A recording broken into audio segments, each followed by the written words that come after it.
Ha, canlı yayın. Evet, canlı yayın yapalım böyle. Havalandayız. Selamünaleyküm, merhaba. Namdar'ın Frankfurt'u Hüseyin Tatlı.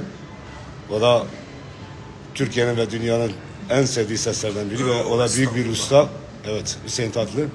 Beraber şimdi Frankfurt'a geçiyoruz. Size bir selam verelim dedik. Hüseyin Baba. Uçak ne hat? Gelmiyor. Uçak kalkmıyor.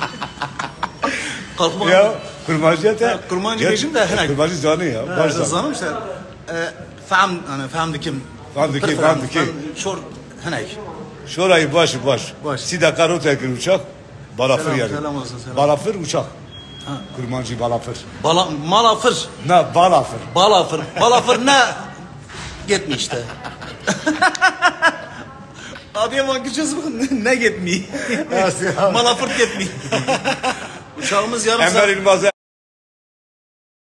bize de burada selam olsun. Herkese selam olsun. Evet. Yarım saat. Allah'a emanet olun. Kendinize iyi bakın. Sevgiyle kalın. Hoşça Rojek mündi evrinde bu. Hatırı ver. Ya Sinan abi. Tatlı bir adam. Bir dakikada 56.